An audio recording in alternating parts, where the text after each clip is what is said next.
Okay, people. So, right, divorce in the black, right? It is the new Tyler Perry joint. He wrote, he directed, you know what I mean? As Perry does. He also produces the film along with Will Aru, Diane Ashford, Angie Bones, and Meagan Good. It's co-produced by Chloe de Mexil and associate produced by Andy Norman and Carol Wurst. Sherry Chong took care of the music. Michael Watson is on cinematography. Storm Evans edits the piece, while Sharon Boozy is on production design. Gretchen Gatso is set decoration.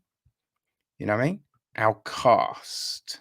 Well, Meagan Good is Ava.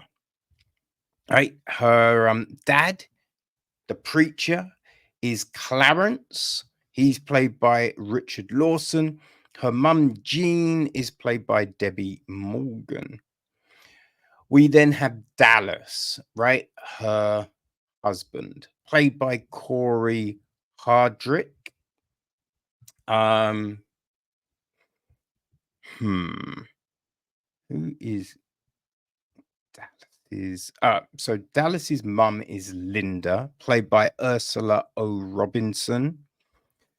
His brothers, there's Keith, played by Rakeem Laws, Morris, played by Barry Williams Jr., Troy, played by Jeffrey Creighton. Uh, then we've got Ava's best friend, Rona, played by Taylor Polydor Williams, her husband, Jim, and Dallas's best friend, played by Shannon Wallace. Then there's also Benji, right, played by Joseph Lee Anderson. Who else do we have? I think other than the sheriff, right, who is played by Mark Elliott Brewer. I mean, that's our main group of people. You know what I mean? Now, the gist of the story here. Ava's husband, Dallas, leaves her heartbroken as he abandons their marriage. Yeah, I mean, that's kind of it. Let's take a look and see what. Okay, this one's a bit better. Ava, a young bank professional, is devastated when her husband, Dallas, abandons a marriage she is determined to fight for until fate intervenes, revealing Dallas's wicked deeds that have trashed their marriage and once upon a time sabotaged Ava's destiny to be loved by her true soulmate. Hmm.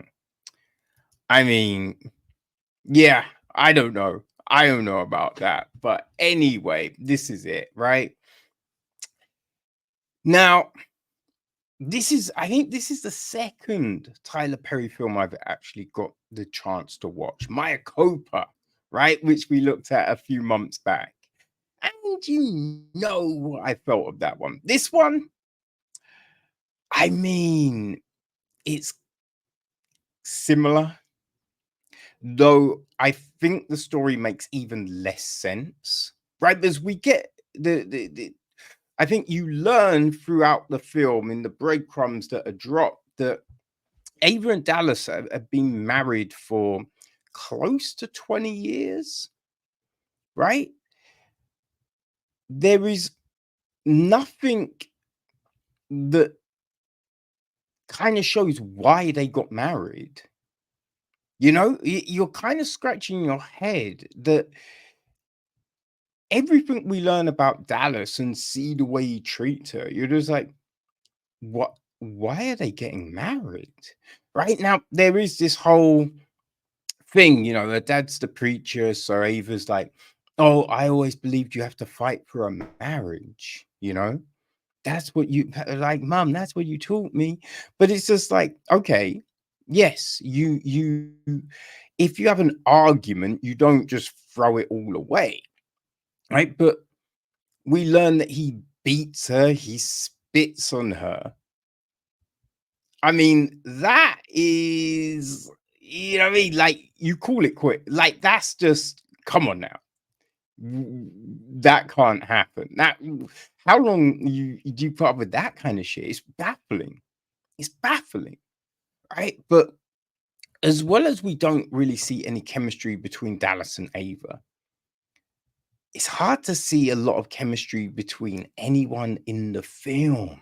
Some of the lines, I mean, Dallas's brothers.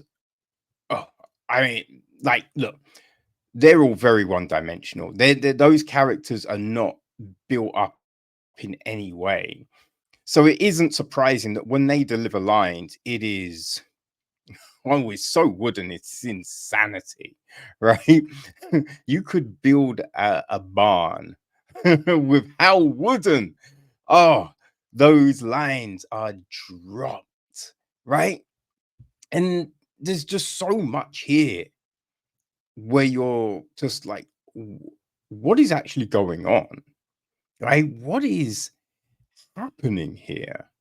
Right? We've got the church, like, we start off with a funeral. One of Dallas's his older brother is killed, and they're kind of pissed because, you know, the preacher Clarence not really saying a whole heap of nice things about the kid. He's basically using it as a way to go, "Yo, boys, pay heed, right? You don't want to end up like this." You know what I mean?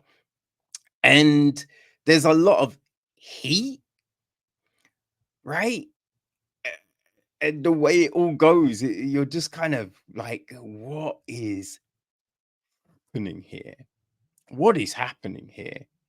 Right? But even in these opening scenes, we see there is this, void between Ava and Dallas.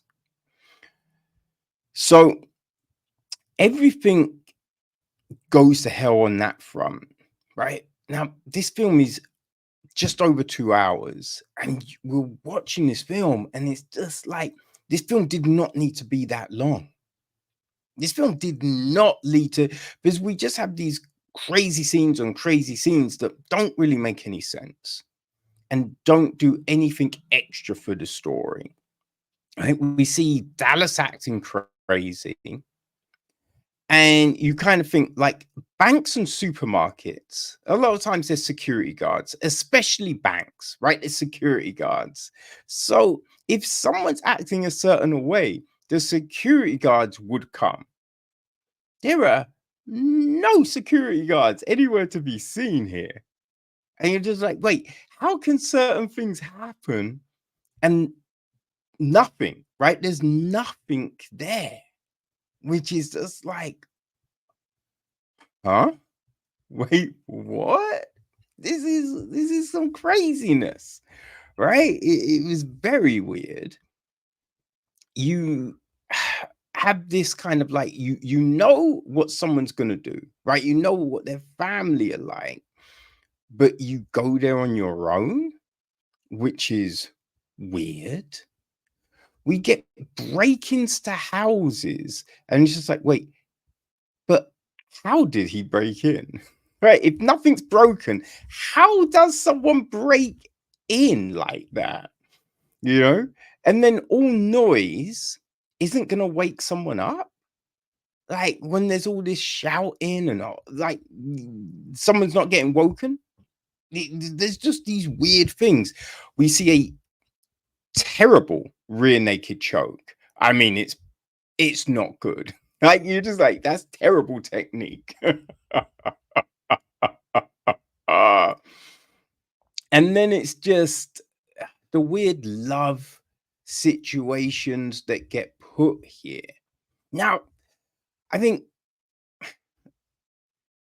the dynamics of the film, right? The making of the film is all fine.